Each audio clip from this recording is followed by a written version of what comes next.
हमारे पास वो पाकिस्तान में राइज है, हमने फंडामेंटल राइट्स बनाए कॉन्स्टिट्यूशन में, प्रो वुमेन लॉज है हमारे पास, और हमारे पास हर ज़िले में, हर तहसील में। अस्सलामु अलैकुम रहमतुल्लाहि व बरकातुहू। उम्मीद करता हूँ कि आप सब खैरियत से होंगे। एक नई वीडियो नई अपडेट के साथ आपकी खिदमत में हाजिर हो। बात करते हैं सीमा हैदर के केस को लेकर के। दोस्तों, पाकिस्तान से गुलाम हैदर के जो वकील है डॉक्टर रोशन अली खान, उनका एक प्रेस कॉन्फ्रेंस का इंटरव्यू आया है जिसमें उन्होंने सीमा हैदर केस को लेकर के बहुत बड़ी बड़ी बातें कही है। क्या बातें कही है आइए देखते हैं इस इंटरव्यू में। उससे पहले आपसे गुजारिश है कि वीडियो को लाइक कीजिएगा और अगर नहीं है तो चैनल को सब्सक्राइब ज़रूर कर दीजिएगा। तो हमारा जो सेकंड लास्ट स्टेज है वो इंडियन हाई कमीशन है, पाकिस्तान की फॉरेन मिनिस्ट्री है, तो वहाँ जाएंगे। वहाँ से अगर कोई फ्रूटफुल रिज़ल्ट हमें मिलती है तो ठीक है, नहीं मिलती है तो सब्सिक्वेंटली हम वीज़ा के लिए अप्लाई करेंगे, फिर हिंदुस्तान के लिए हमारा प्लान होगा। और अगर वीज़ा नहीं हमें होता है ग्रांट तो हमारी स्ट्रेटजी कुछ और होगी, वो अभी मैं डिस्क्लोज़ नहीं करना चाहता। तो डेफिनेटली हमें हमारे पास ऑप्शन ज़रूर हैं, डिफरेंट काइंड ऑफ ऑप्शन हैं, वो हमने डिवाइड किए हुए हैं स्ट्रेटजी के हवाले से।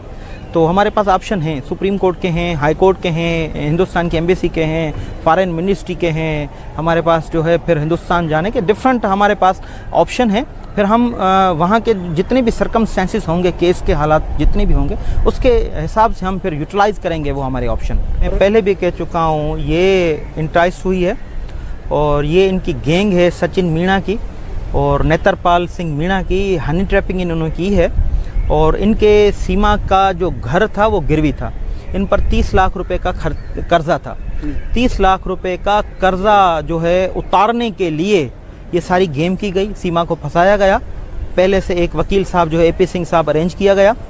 सीमा को 20 लाख रुपए का जो घर है वो उसने बेचा, 4 तोला जो है सोना जो है उसने बेचा, 2-3 लाख रुपए कैश लेके ये फिर कैश की सूरत में हिंदुस्तान लेके आई।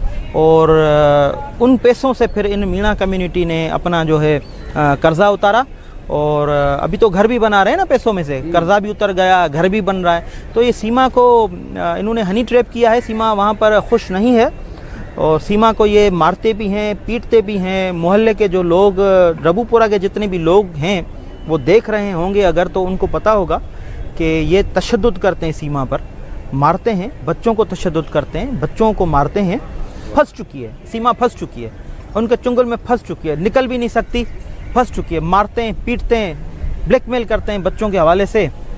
तो अब सीमा की ज़िंदगी खतरे में है, बच्चों की ज़िंदगी खतरे में, क्योंकि बेसिकली रबूपुरा के क्रिमिनल लोग, सीमा की ज़िंदगी पाकिस्तान में खतरे में नहीं है, हिंदुस्तान में खतरे में है। रबूपुरा के जो क्रिमिनल लोग हैं, मीणा कम्युनिटी के, उनके पास ज़िंदगी खतरे में है, बच्चों की ज़िंदगी खतरे में है।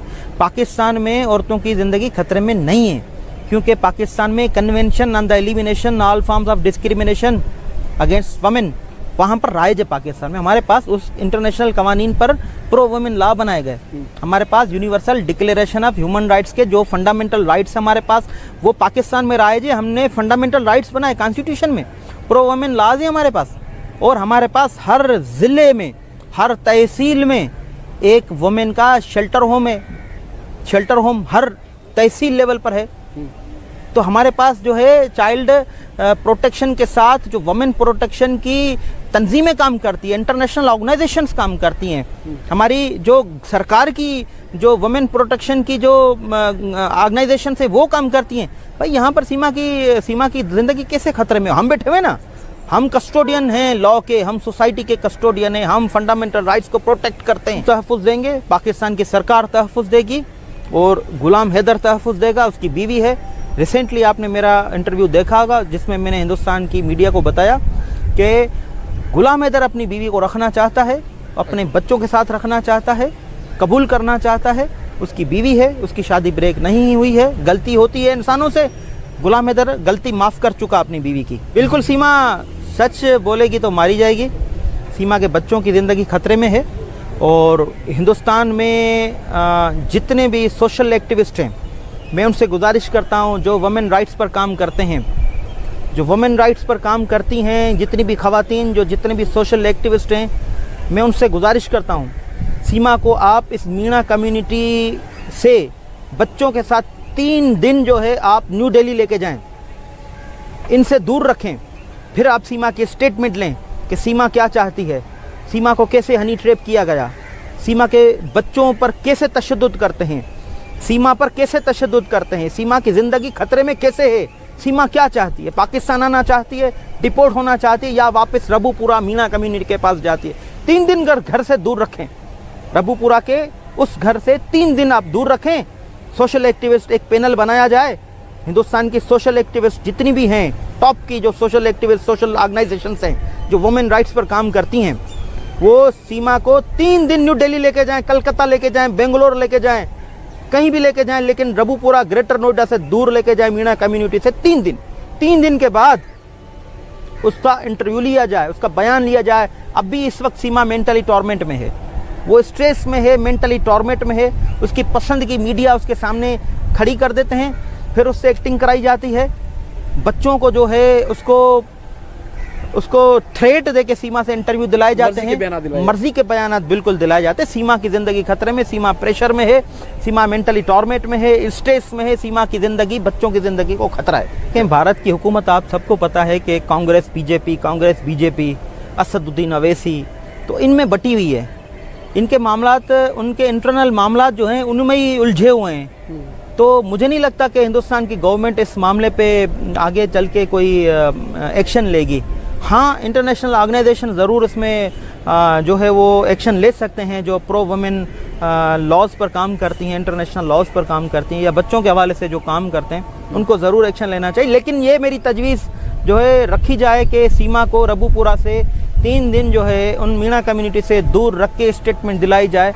फिर सीमा मेंटली टॉर्मेंट से बाहर निकलेगी, फिर सीमा सही तरह से स्टेटमेंट देगी कि सीमा क्या चाहती है। बोलता हूँ दोस्तों, आप लोगों ने प्रोफेसर रोशन अजीम साहब की गुफ्तगू सुनी। इसमें उन्होंने वाज़ेह तौर पे बताया कि सीमा की जो ज़िंदगी है उसको ख़तरा है, और साथ ही जो हैदर भाई के बच्चे हैं, सीमा के बच्चे हैं, उनकी लाइफ को भी ख़तरा है।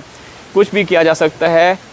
जिस तरीके से आप लोगों ने उनका बयान सुना, और उन्होंने एक बड़ी मांग की है, एक डिमांड की है कि सीमा को 3 दिन के लिए एक वीरान जगह पे ले जाया जाए, या आज़ाद जगह पे ले जाया जाए, जहां 3 दिन के बाद उनसे सवाल और जवाब किए जाएं तो वो सब कुछ सच सच बता देगी।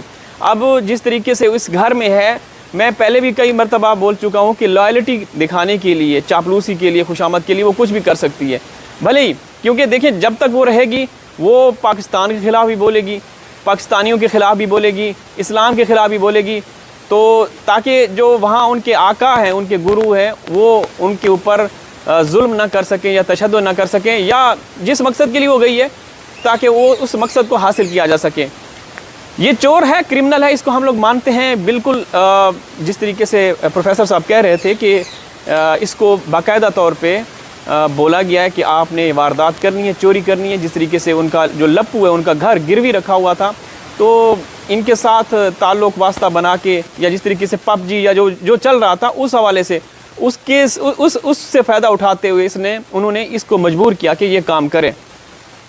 दोस्तों, अब जहाँ तक हमें बताया गया है, इसका जो पत्ता है वो तकरीबन साफ़ किया जा चुका है। अब जब तक इस घर में है वो उसके ऊपर जुल्म व ज़्यादती और तशद्दुद तो किया जाता रहेगा।